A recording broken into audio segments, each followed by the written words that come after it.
की ओर अपने पिछले वीडियो में मैंने लहासा की ओर पाठ के प्रश्न उत्तरों को लेकर मैं चर्चा कर रही थी। मैं उसके पीडीएफ भी आप लोगों को दे चुकी हूँ।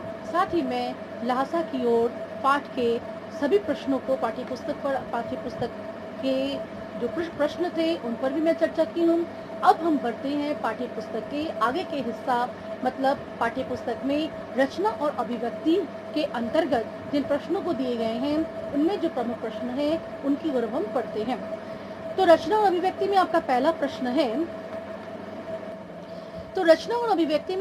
प्रश्न है कि सुमति के यजमान और अन्य परिचित लोग लगभग हर गांव में मिले।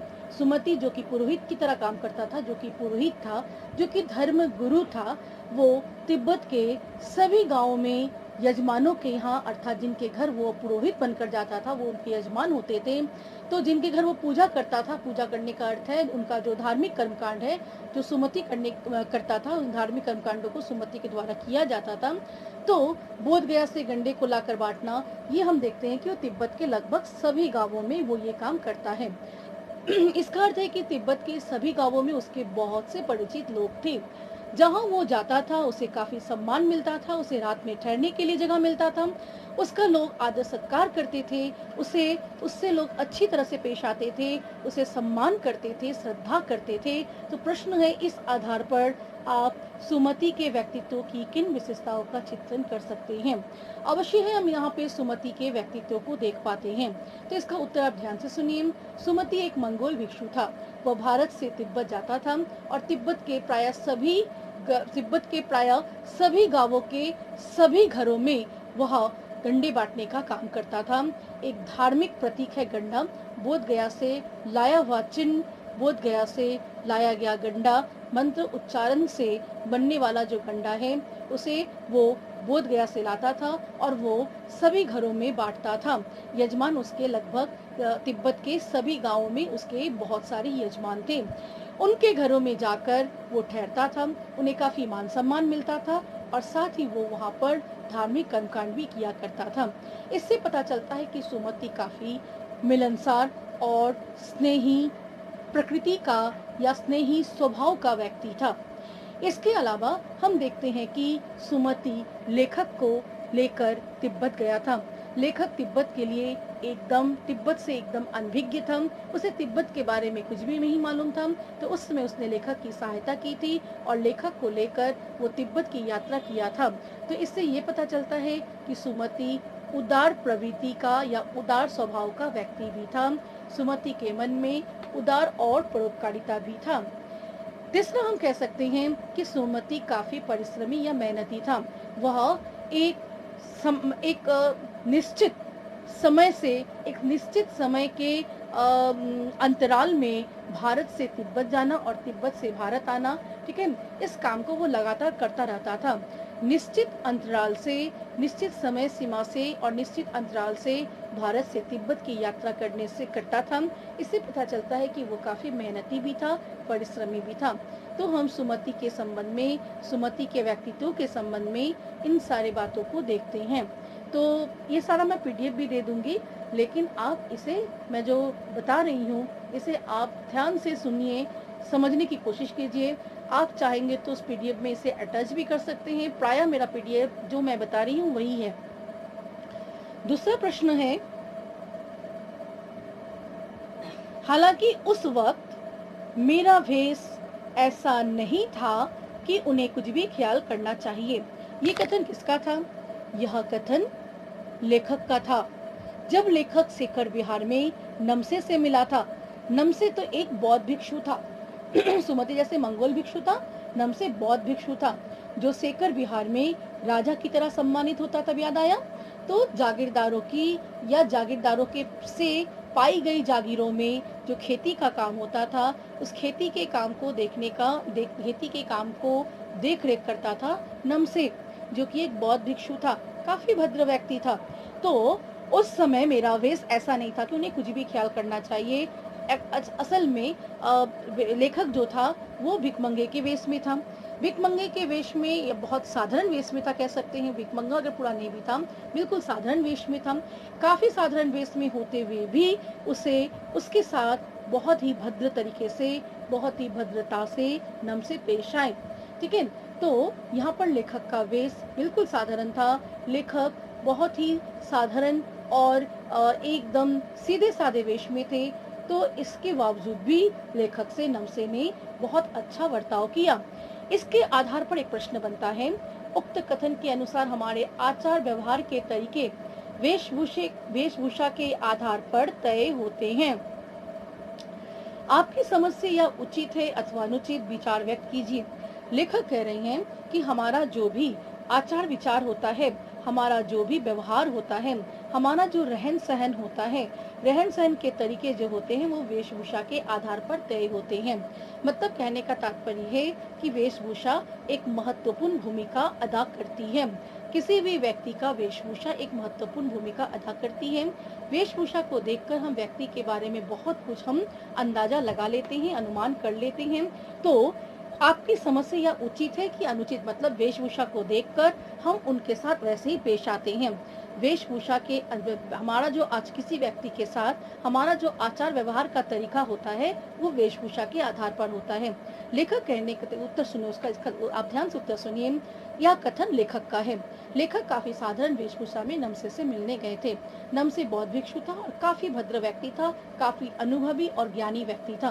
वो लेखक के साधारण वेश को देखकर भी वो समझ गया था कि लेखक निम्न श्रेणी का व्यक्ति नहीं है। लेखक के साधारण वेशभूषा के बावजूद भी नमसे ने लेखक से बहुत भद्रता से पेश आया, लेखक को काफी सम्मान दिया, लेखक के साथ काफी उदार व्यवहार किया। तो हम ये कह सकते हैं कि वेशभूषा किसी भी व्यक्ति के, पैराग्राफ चेंज करके ये बात होना चाहिए, तो हम ये कह सकते हैं कि वेशभूषा किसी भी व्यक्ति का बाह्य आवरण होता है। वेशभूषा के पर आधारित होकर या वेशभूषा के आधार पर हम किसी की तार्किकता में उच्च या नीच, इसका हम निर्णय नहीं ले सकते। किसी की बौद्धिकता के उच्च श्रेणी या निम्न श्रेणी का हम निर्णय नहीं कर सकते, या फिर किसी व्यक्ति कितना ज्ञानी है और कितना अज्ञानी है, इसका निर्णय हम नहीं कर सकते। कहने का तात्पर्य है कि वेशभूषा को देखकर मूलतः लोग वेशभूषा को देखकर ही किसी व्यक्ति के साथ आचार व्यवहार करते हैं या किसी व्यक्ति के साथ पेश आते हैं, किंतु यह उचित नहीं है। कभी कभी साधारण वेशभूषा में होता हुआ व्यक्ति भी निम्न श्रेणी का ना होकर काफी बौद्धिक, काफी भद्र और काफी उच्च श्रेणी का हो सकता है। और कभी कभी अच्छी वेशभूषा वाला व्यक्ति भी निम्न और निकृष्ट प्रकृति का व्यक्ति या स्वभाव का व्यक्ति हो सकता है। उसकी तार्किकता में खोट हो सकती है, उसकी समझदारी में, बौद्धिकता में भी खोट हो सकती है। ठीक है, मतलब अच्छे वेशभूषा वाले व्यक्ति भी तार्किक दृष्टि से और बौद्धिक दृष्टि से कम हो सकता है, लेकिन कभी कभी क्या होता है कि साधारण वेशभूषा वाले व्यक्ति भी, ठीक है, तार्किक दृष्टि से और बौद्धिक दृष्टि से काफी उच्च कोटि के होते हैं। अतः वेशभूषा के आधार पर किसी भी व्यक्ति को अज्ञानी समझना या निम्न श्रेणी का या निम्न कोटि का समझना गलत है, अन्याय है। ठीक है, मुझे लगता है कि मेरे उत्तर मैं जो बताना चाह रही हूँ आप ठीक से समझे होंगे, क्योंकि वेशभूषा बाह्य आवरण होता है। वेशभूषा के आधार पर किसी व्यक्ति की तार्किकता, बौद्धिकता, समझदारी को निर्णय नहीं लिया जा सकता है। बौद्धिकता या तार्किकता के उच्च कोटि या निम्न कोटि का निर्णय नहीं लिया जा सकता है। तो वेशभूषा के आधार पर नहीं, व्यक्ति से थोड़ी देर बात करने से ही पता चल जाता है कि व्यक्ति किस कोटि का है। तो वेशभूषा, इस दृष्टि से हम कह सकते हैं कि वेशभूषा के आधार पर किसी व्यक्ति के साथ आचार व्यवहार करना सही नहीं है, बल्कि उस व्यक्ति से बात करके, उस व्यक्ति को समझकर, परख कर, ठीक है, तब उसके बारे में समझा जा सकता है। वेशभूषा निर्णय नहीं कर सकती है। तो मुझे लगता है ये लोग उत्तर समझ पाए हो मैं क्या बताना चाह रही हूँ। मैं लिखित रूप भी दे रही हूँ आंसर का, और जो कि आपको PDF में मिलेगा।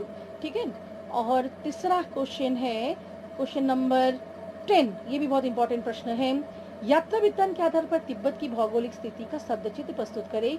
वहाँ की स्थिति आपके राज्य शहर से किस प्रकार भिन्न है। तो यहाँ पर आपके राज्य शहर से किस प्रकार भिन्न है, माने भारत से किस प्रकार, या आप जहाँ पे रहते हैं वहाँ से किस प्रकार भिन्न है? क्योंकि भारत में पहाड़ी स्थान भी है, भारत में ऐसा स्थान है जहाँ पे बर्फबारी होती है, भारत के ऐसे कुछ इलाके हैं जहाँ पे सिर्फ पहाड़ हैं, और भारत के ऐसे कुछ स्थान हैं जहाँ पर सिर्फ मैदान है। ठीक है, तो इसलिए क्या है कि हमें सब कुछ बताना है जब हम तुलना करेंगे। लेकिन सबसे पहले तिब्बत की भौगोलिक स्थिति। तिब्बत जो है वो भारत और नेपाल से उत्तर की ओर स्थित है।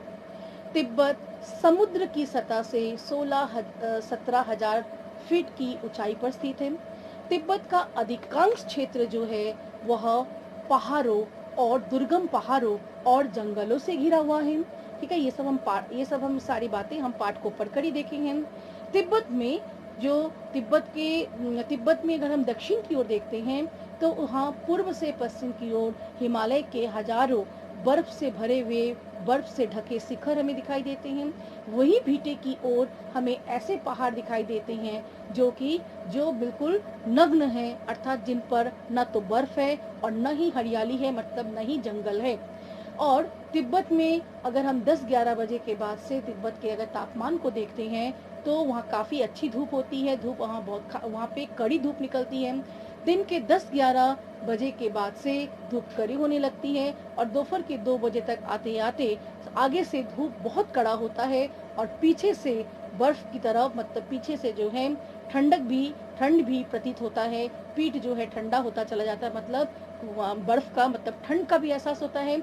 एक साथ ही तिब्बत में हमें एक ओर कड़ी धूप प्रतीत होता है, वहीं दूसरी ओर हमें पीछे से ठंड का भी एहसास होता है। तो ये तिब्बत की भौगोलिक स्थिति थी। तिब्बत में जो है पूरा जो क्षेत्र है वो दुर्गम पहाड़ों और जंगलों से घिरा हुआ है। ठीक है, और तिब्बत में जो रास्ते हैं वो सभी जगह समतल नहीं है, मैदानी नहीं है। तो ये था तिब्बत की भौगोलिक स्थिति। अब दूसरा प्रश्न के लिए हमें पैराग्राफ, हमेशा जब किसी भी प्रश्न में 2 प्रश्न आ जाता है हमें पैराग्राफ चेंज करना पड़ता है। अगर 3 प्रश्न है तो 3 बार पैराग्राफ चेंज करना पड़ता है, अन्यथा प्रश्नों में अंतर समझ में, प्रश्नों का जो उत्तर है वो उत्तरों में अंतर फिर समझ में नहीं आएगा। दूसरा प्रश्न है यहाँ पर कि आपके राज्य या शहर से किस प्रकार भिन्न है। हम जहाँ रहते हैं वह मैदानी क्षेत्र है। हमारे यहाँ ठंड के समय काफ़ी ठंड पड़ती है और गर्मी में काफ़ी गर्मी रहती है। कभी कभी लू भी चलती है, गर्मी के मौसम में लू भी चलती है, और बरसात के समय जो है ठंड थोड़ा कम हो जाता है, और मैदानी क्षेत्र होने के कारण खेती अच्छी होती है। ठीक है, मैदानी क्षेत्र में जो नदी होते हैं, ठीक है, नदी के जो क्षेत्र होते हैं वो काफ़ी उपजाऊ होते हैं। वहाँ पर जो है खेती वहाँ की ज़मीन बहुत उपजाऊ होने के कारण खेती अच्छी होती है। तो ये हमारे राज्य या शहर की जो है यहाँ पर जो रास्ते हैं वो उतने दुर्गम नहीं हैं। हमारे राज्य के जो रास्ते हैं वो दुर्गम नहीं हैं, मैदानी क्षेत्र है। तो इस दृष्टि से इतनी दुर्गम और आवागमन में इतनी कठिनाई पैदा करने वाली हमारा राज्य नहीं है। तो ये था हमारे राज्य से या हमारे क्षेत्र से हमारे क्षेत्र को हम यहाँ पे लेंगे, राज्य को नहीं लेंगे। आप जिस क्षेत्र में रहते हैं, तो ये था काफ़ी घनी आबादी वाला हमारा क्षेत्र जो है वो घनी आबादी वाला है। तो इस तरह से आपको ये उत्तर लिखने हैं। इसके बाद वाला जो प्रश्न है, आपने भी किसी स्थान की यात्रा अवश्य की होगी, यात्रा को लिखकर प्रस्तुत करें। ये जो मैं अंश पढ़ रही हूँ रचना अभिव्यक्ति, यहाँ पर आपके दिमाग से, मतलब आप अपनी सोच से लिखते हैं। तो भी मैंने सारा आंसर बता दिया। ये जो प्रश्न है, आप अगर किसी स्थान की आप जो भी स्थान का भ्रमण किए हैं, सभी हम लोग कहीं ना कहीं घूम कर आए हैं, तो आप अपनी अनुभूति से इस तरह के प्रश्न 9-10 लेवल में पूछे जाते हैं। क्लास 10 में भी ऐसे प्रश्न होते हैं, बोर्ड में भी पूछे जाते हैं। तो जिसके लिखने का अभ्यास हमें 9 से ही करना है। इसे कहते हैं रचना और अभिव्यक्ति। आपकी अभिव्यक्ति के अनुसार आपको बताना है, आपको अपने अनुभव के अनुसार बताना है कि आप जिस जगह में गए थे वहाँ पर आपने क्या देखा, आपको वहाँ का क्या अच्छा लगा। एक स्थान का भ्रमण, आप ऐसे एक स्थान का जहाँ आप खुद भ्रमण किए हैं, उसका आप जो भी कुछ देखे हैं, जो भी अनुभव वहाँ पे आप एकत्रित किए हैं, ठीक है, अपने अनुभव से आपको इस प्रश्न का उत्तर लिखना है। ये मैं आपके लिए छोड़ रही हूँ। तो ये 8, 9, 10 का मैं PDF दे रही हूँ। पहले कभी मैंने 7 प्रश्नों का PDF, साथ ही मैं एक्सप्लेनेशन भी कर दी हूँ। मुझे पिछले कुछ कमेंट मिले थे कि मैम अगर लिख कर दिया जाए तो अच्छा है, तो मैं लिखा हुआ दे रही हूँ। साथ में मैं एक्सप्लेनेशन भी की थी, मैं कुछ आंसर लिख कर भेजी थी, उसके बाद भी मुझे ये मिला है कि सारे प्रश्नों का उत्तर अगर हमें लिखा हुआ मिले तो अच्छा है। तो अभी कुछ परिस्थितियों में भी कुछ अप्स एंड डाउन्स परिस्थितियों में भी अभी कुछ कठिनाइयाँ हैं, तो मुझे लगता है लिखा हुआ सारा आंसर देना अच्छा रहेगा। मैं लिखा हुआ भी दे रही हूँ, साथ ही मैं आलोचना भी कर रही हूँ। आप चाहे तो उसमें आप और भी कुछ बढ़ा सकते हैं, घटाना नहीं है, बढ़ा सकते हैं। तो मुझे लगता है लहासा की ओर इसके सारे प्रश्नोत्तर कंप्लीट हो गए। मैं अगले वीडियो में दूसरा कुछ लेकर आऊँगी, ग्रामर मैं लेकर आऊँगी। मुझे लगता है व्याकरण की ओर हमें अब जाना चाहिए अगले वाले, या फिर अगर ज़रूरत होगा तो मैं क्षितिज या फिर कृतिका, आपकी एक और पुस्तक है कृतिका, उसके पहले वाले पार्ट, मतलब पहला पार्ट आपका नहीं है, इस जल प्रलय में आपका नहीं है। मेरे मेरे संग की औरत दूसरा पार्ट है, तो अगर ज़रूरत पड़ेगा तो मैं उसे शुरू करूँगी। तो तब तक के लिए मैं आपसे विदा लेती हूँ। तो धन्यवाद स्टूडेंट, और मुझे उम्मीद है कि आप एकदम ध्यान से, मैं जैसा इंस्ट्रक्शन करते जा रही हूँ, जो मैं लिखाते जा रही हूँ, सब कॉपी में एक के बाद एक रहना चाहिए, ठीक है? क्योंकि कॉपी का बड़ा इम्पैक्ट आपके परीक्षा पर पड़ता है, इसके मार्क्स पर, इवैल्यूएशन पर पड़ता है। तो मुझे उम्मीद है कि आप मेरी बात को सुन रहे हैं, निर्देशानुसार आप चल रहे हैं, ठीक तरीके से आप कर रहे हैं। तो आज इतना ही, धन्यवाद।